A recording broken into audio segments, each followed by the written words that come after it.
जय हिंद साथियों, स्वागत है आपका self study classes with Sumit Jain YouTube channel में। दोस्तों फिर से लेकर के आए हैं हम बहुत ही महत्वपूर्ण रचनाएं और आज हम रीति काल की टॉप 20 रचनाएं पढ़ने वाले हैं। दोस्तों जितने भी आपके काल हैं, आपका वीरगाथा काल, भक्ति काल, रीति काल, आधुनिक काल के जितने काल हैं, सभी की टॉप रचनाएं में अब बनाना स्टार्ट कर दिए। ठीक है, तो आज हम रीति काल की टॉप 20 रचनाएं लेकर आए हैं जो एग्जाम में पूछी जाती है और उनको फनी ट्रिक से याद करवाएंगे। तो पूरा वीडियो आपको जरूर देखना है और जो भी नए साथी हैं जिन्होंने चैनल को सब्सक्राइब नहीं किया है वो कृपया चैनल को सब्सक्राइब कर लें, बेल आइकन को दबाएं। ठीक है, रोज सुबह 9:30 बजे आपका ट्रिकी वीडियो आता है हिंदी साहित्य का। तो स्टार्ट करेंगे दोस्तों आज का ये वीडियो और सभी लोग वीडियो को लाइक और शेयर अवश्य करें। और दोस्तों जो भी व्हाट्सएप ग्रुप से नहीं जुड़े हैं वो 9098609291 है ना, ये व्हाट्सएप नंबर है। तो इस पे आप SMS करें, आपको लिंक मिल जाएगी व्हाट्सएप की। ठीक है, तो स्टार्ट करते हैं। सबसे पहला जो आपका क्वेश्चन है दोस्तों, शब्द रसायन की रचनाकार कौन है? ये शब्द रसायन है और 4 विकल्प हैं, 2 सेकंड आपको दिए जाते हैं। तब तक मैं आपको बता दूं कि शब्द को रसायन देव, शब्द को रसायन देव, है ना। हम बोल देते ना यार राशन पानी देव, राशन पानी देव, ऐसे ही शब्द को राशन पानी देव, शब्द को क्या दो? राशन पानी देव। तो देव से देव कवि, यानी कि आपका जो C नंबर है वो बिल्कुल सही हो जाएगा। शब्द को आप कैसे याद रखोगे? शब्द को राशन पानी देव, यानी कि सा नंबर। ठीक है, अगला है कवि कुल कल्पतरु की रचनाकार कौन है? दोस्तों आपको कुछ नया करना होगा। रचनाएं अगर याद करनी है तो व्यवहारिक जीवन से जोड़ना होगा, ट्रिक बनानी होगी। ठीक है, रिलेट करना होगा। अब आपको बताना कवि कुल कल्पतरु की रचनाकार कौन है। अब एक चीज बताना दोस्तों, इसको मैंने आपको कई बार याद करवाया। कैसे याद करवाया है कि कुल की चिंता सभी को रहती है, आपको भी रहती है, हमें भी अपने कुल की चिंता रहती है, आपको भी अपने कुल की चिंता रहती है। तो यहां पर आया है कुल, और कवि कुल कल्पतरु के रचनाकार कौन होंगे? कौन होंगे? चिंता रहती है तो चिंतामणि, यानी कि आपका जो विकल्प नंबर D है वो बिल्कुल सही हो जाएगा। ठीक है, अगला है दोस्तों ब्रहवारिस की रचनाकार कौन है? 4 विकल्प हैं और 2 सेकंड आपको दिए जाते हैं। और आपको पता है कि जब ब्रह होता है किसी व्यक्ति को तो उसको कुछ समझ में नहीं आता। वो कैसा हो जाता है? बिल्कुल बोधा हो जाता है। अपन बोलते यार तुम तो बोधा हो गए हो, है ना। ब्रह जब होता है व्यक्ति को तो वो उसको कुछ समझ में नहीं आता और वह बोधा बन जाता है। तो ब्रहवारिस की रचनाकार कौन होंगे? कौन होंगे? बोधा, बोधा कवि होंगे, यानी सा नंबर आपका बिल्कुल सही हो जाएगा। जब ब्रह की बारिश होती है तो व्यक्ति बोधा बन जाता है, वैसे ही रचना है ब्रहवारिस और ब्रहवारिस की रचनाकार कौन है? बोधा। याद रख लेना, ये सिर्फ रिलेट और याद करने का तरीका है। ठीक है, तो सा नंबर आपका बिल्कुल सही हो जाएगा।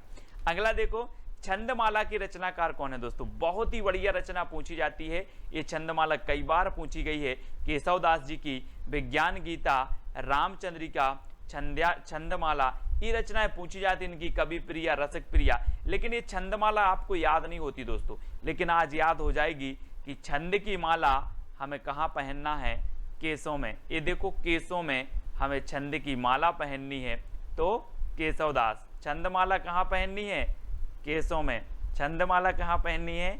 केसों में, है ना, तो केशवदास। इस प्रकार से अगला है कवित्र रत्नाकर की रचनाकार कौन है? दोस्तों सबसे मोस्ट इंपोर्टेंट रचना है रीति काल की और हमेशा पूछी जाती है। तो कवित्र रत्नाकर की रचनाकार 4 विकल्प हैं और 2 सेकंड आपको दिए जाते हैं। और आपको पता है दोस्तों कि जो सेना है वो हमारी रत्न के समान है। हमारे देश की सबसे अनमोल जो रत्न है वो हमारी सेना है। तो सेना रत्न है, तो कवित्र रत्नाकर के रचनाकार कौन होंगे? कौन होंगे? रतन है तो सेनापति, सेनापति, यानी कि B नंबर आपका बिल्कुल सही है। अब आप कभी नहीं भूलना दोस्तों, सेना हमारी क्या है? अनमोल रत्न है। तो रत्नाकर, कवित्र रत्नाकर, सेनापति। ठीक है, इस प्रकार से। अगला है माधवा नल काम कंदला की रचनाकार कौन है? दोस्तों माधवा नल काम कंदला, है ना दोस्तों। नल का काम करते करते, नल का काम करते करते आलम बिगड़ जाता है। क्या बिगड़ जाता है? नल का काम करते करते आलम बिगड़ गया, यानी कि जो A नंबर है वो बिल्कुल सही होगा। नल, माधवा नल काम कंदला, काम करते करते, नल का काम करते करते आलम बिगड़ गया। तो आलम जी इसके रचनाकार होंगे, यानी कि विकल्प नंबर आपका आलम केली है, एक आलम केली और माधवानल कामकंदला, ये दो रचनाएं हैं आलम की, है ना। तो आलम आपका बिल्कुल सही हो जाएगा, है ना। अगला है दोस्तों रतन हजारा के रचनाकार कौन है। इससे पहले लगभग 25 वीडियो ट्रिकी वीडियो मैंने डाले हैं, पूरे संप्रदाय, पूरी रचनाएं, बहुत सारी चीजें याद करवा दी, साहित्य अकादमी से पुरस्कृत रचनाएं, ज्ञानपीठ, व्यास सम्मान से सब कुछ याद करवाया हिंदी साहित्य में। तो प्लेलिस्ट में जाकर के अवश्य देखना है। और रतन हजारा के जो रचनाकार हैं वो कौन है। और एक चीज बताना दोस्तों, हजारों रत्न कहाँ पर हैं, पृथ्वी में या आकाश में। हजारों रत्न कहाँ पर हैं, पृथ्वी में, यानी कि पृथ्वी से हैं, है ना। हजारों रत्न पृथ्वी में हैं, कहाँ पर, पृथ्वी में। तो पृथ्वी से हैं इसके रचनाकार होंगे। और पृथ्वी से हैं किसका वास्तविक नाम था, रसनिधि, है ना। रसनिधि का वास्तविक नाम था पृथ्वी से है ना। तो याद रख लेना, रतन हजारा, रसनिधि या फिर पृथ्वी से हैं। तो सा नंबर आपका यहाँ पर बिल्कुल सही हो जाएगा। अगला क्वेश्चन है दोस्तों, शकुंतला नाटक की रचनाकार कौन है। 4 विकल्प हैं। देखो, आपने रामायण महानाटक पूछा गया आपसे, हनुमान नाटक आपसे पूछ लिया गया परीक्षों में, और शकुंतला नाटक, ये तीनों नाटक पूछे जाते हैं दोस्तों, है ना। हनुमान नाटक हृदय राम, है ना, और रामायण महानाटक प्राणचंद चौहान, और इस शकुंतला नाटक भी आपको याद रखना है। और इस शकुंतला नाटक करने से बाज नहीं आती, शकुंतला नाटक करने से बाज नहीं आती, तो बाज नहीं आती तो नेबाज, शकुंतला नाटक करने से बाज नहीं आती तो नेबाज। और दोस्तों रामायण महानाटक मैंने आपको याद करवाया था कि रामायण महानाटक, रामायण हमारी क्या है, प्राण है, तो प्राणचंद चौहान, है ना।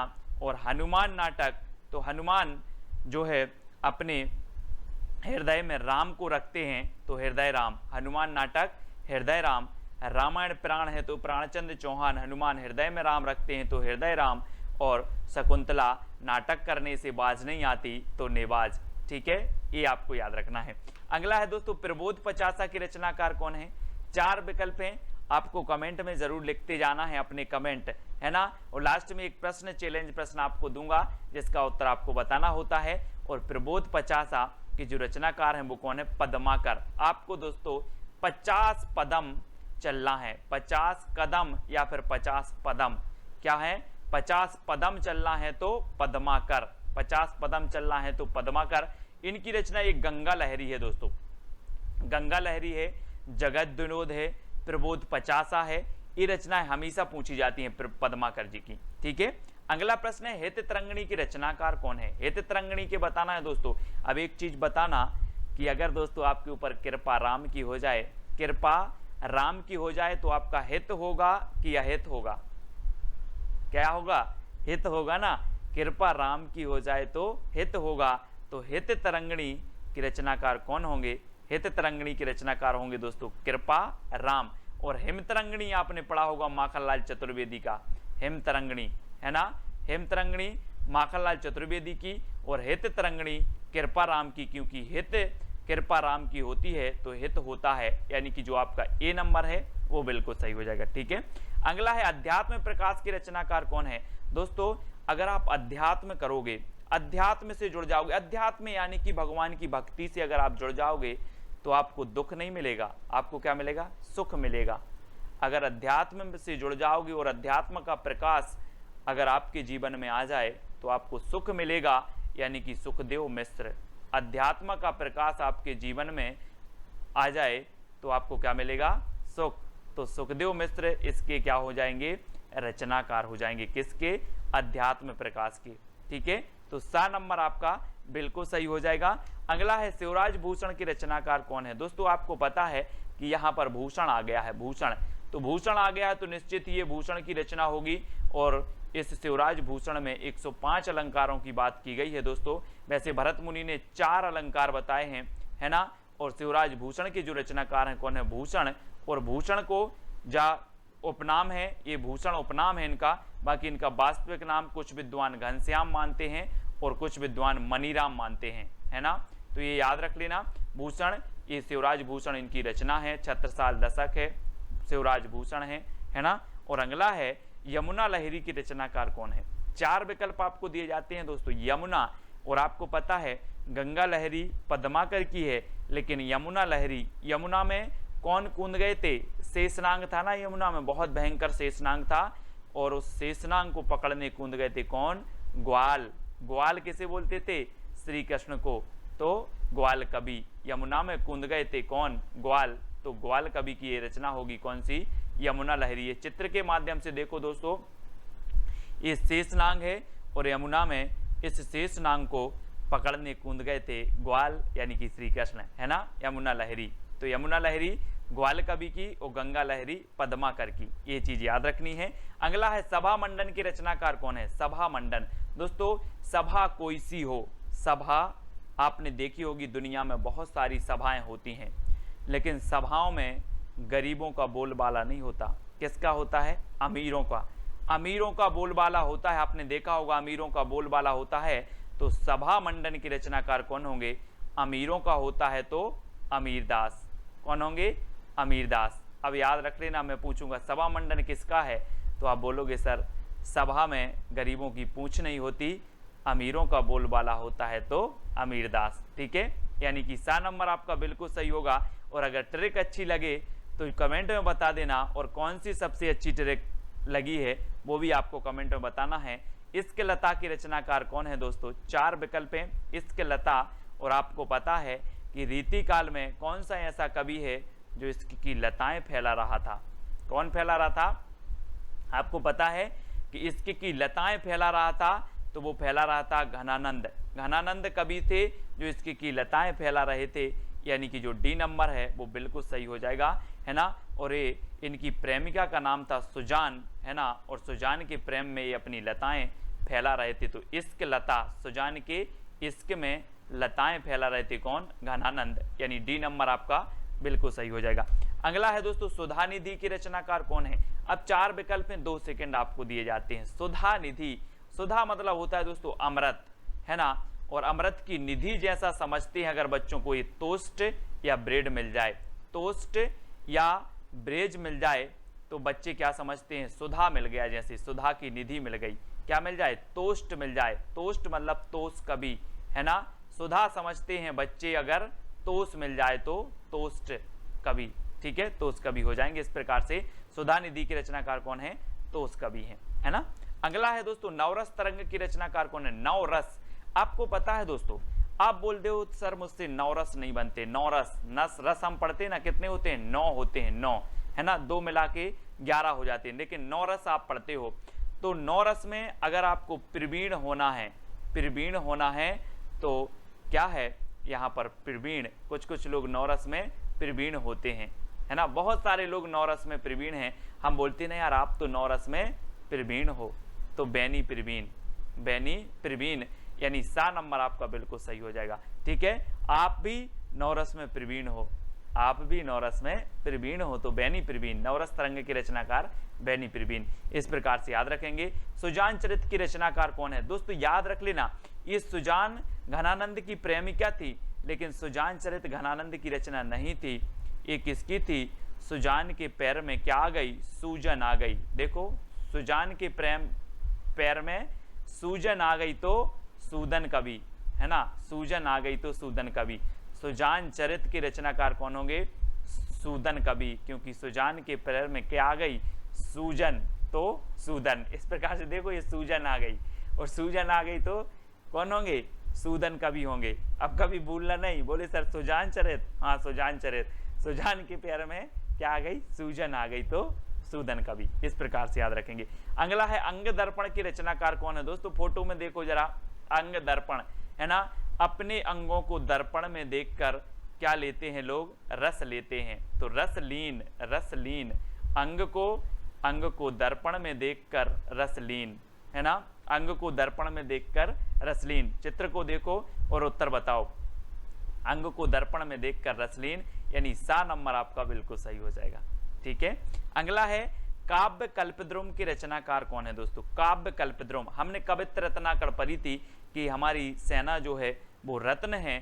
और दोस्तों आपको पता होगा कि जो सेना होती है वो वृक्षों की ओट लेकर के बच बच के दुश्मनों पर क्या करती है? वार करती है। तो काय पर ओट लेकर के?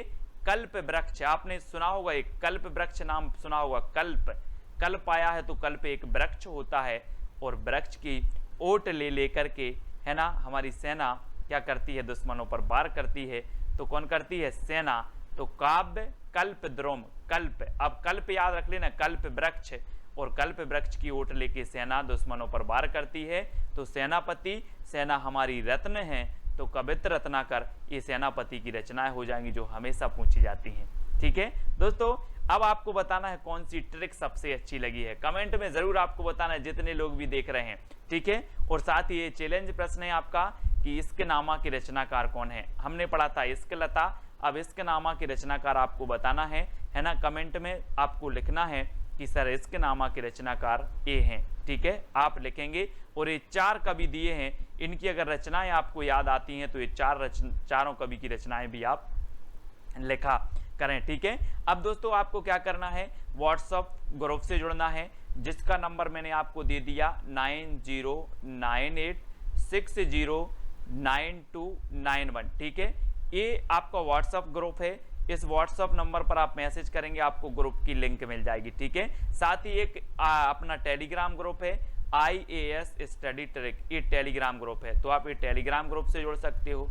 ठीक है, और वीडियो को लाइक और इस प्रकार से सब्सक्राइब का बटन दबाकर बेल आइकन को जरूर दबाएं दोस्तों। और रोज सुबह 9:30 बजे आपकी कक्षा होती है, सुबह 9:30 बजे ट्रिकी वीडियो, हिंदी साहित्य ट्रिकी वीडियो, सब कुछ ट्रिक से दोस्तों। ठीक है, तो वीडियो को लाइक और शेयर अवश्य करें। वीडियो कैसा लगा कमेंट के माध्यम से बताएं। आज के वीडियो के लिए बस इतना ही। जय हिंद।